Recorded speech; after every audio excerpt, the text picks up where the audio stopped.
गया।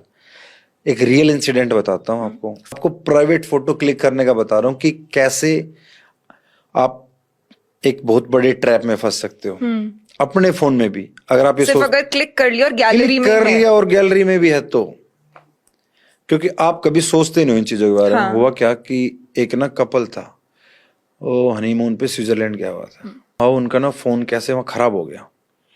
तो फोन खराब हुआ तो उन्होंने किसी लोकल वेंडर को रिपेयरिंग के लिए दे दिया। बोले 2 घंटे में ले जाएंगे आके। अब वहां से उसके बाद उनकी फ्लाइट थी, वो इंडिया भी नहीं आए थे। उनके फोन में उनके प्राइवेट फोटोज थे, वो लीक हो गए।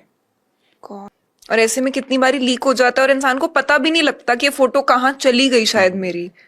तो शायद हम भूल ना जाए, उसका सॉल्यूशन भी है।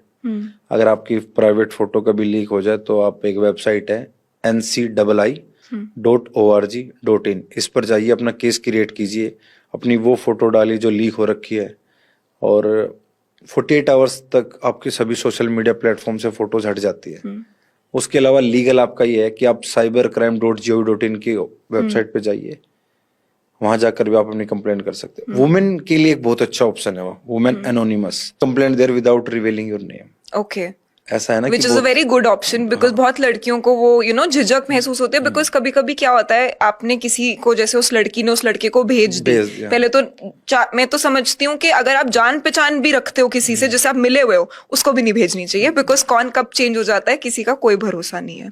दूसरी चीज, अगर जैसे आप बोल रहे हो कि खुद भी क्लिक करके अपने फोन में नहीं रखनी चाहिए, ऐसी चीजें जब लीक हो भी जाती है ना, तो किसी भी इंसान को, चाहे वो लड़का हो या लड़की, वो अपने पेरेंट्स से ये चीजें नहीं शेयर कर सकता। स्पेशली जब एक डिफरेंट टाइप ऑफ वेबसाइट्स पे एक इंसान जाता है जी और वहां पे वो पॉपअप्स होते हैं, वो बहुत ज्यादा ऐसे क्यूरियोसिटी में वो क्लिक कर देते हैं और फिर वो फंस जाते हैं। मैंने ऐसे भी केस देखे हुए हैं कि जहां लड़कियों ने सुसाइड कर लिया। Oh my God. तो अब अगर आपके साथ, मैं आपके प्लेटफॉर्म से बता रहा हूँ, कोई भी लड़की है, कोई लड़का उसको ब्लैकमेल कर रहा है, तो मेरी इंस्टाग्राम आईडी है वर्दीवाला 0007, मुझे मैसेज कीजिए। मैं किसी मैसेज का रिप्लाई करूँ ना करूँ, मैं इन चीज का रिप्लाई जरूर करता हूँ और हेल्प भी करता हूँ।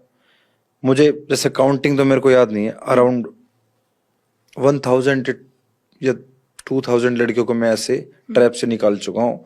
मेरे को इंस्टाग्राम पे अब हो चुके हैं इस चीज को करते हुए around 10 month. That is commendable. 10 महीने में आपने इतने लोगों की हेल्प कर दी। और मेरे को उस चीज की कोई अप्रिशिएशन भी नहीं चाहिए कि मैंने सिर्फ वो इसलिए बताया कि मेरा ना, मेरे को फॉलोवर, आप मेरे को फॉलो करते हैं नहीं करते डजेंट मैटर। आपको कोई दिक्कत है आप करिए, मैं करूंगा हेल्प। ये मैं कमिटमेंट दे रहा हूँ, ये मैं हवाई तीर नहीं छोड़ रहा। बट हाँ, ऐसा ना हो, क्योंकि मेरे को पता भी कुछ ऐसा भी होता कि लड़कियां भी थोड़ा वो कर देती है। अब सब चीजें तो आप समझते ही हो। तो आप मेरे को मैसेज करिए, I will help you with commitment. कह रहा हूँ मैं, कि ऐसे नहीं कह रहा कि मैंने कुछ भी बोल दिया, करूंगा। एक बार जो आपने होता कि वहां ना ऐसा देखा है मैंने कि लड़कियों ने सुसाइड भी अटेम्प्ट किया है, क्योंकि एक लड़की के लिए शायद उस चीज से ना शर्म एसोसिएट हो जाती है सोसाइटी में। तो वो वेबसाइट अब मैंने बता दी। अगर आप ऐसा हो कि आप ये चाहते हो कि आपके घर वालों को पता ना चले और आपको कंप्लेंट भी करनी, तो cybercrime.gov.in की वेबसाइट पर जाइए।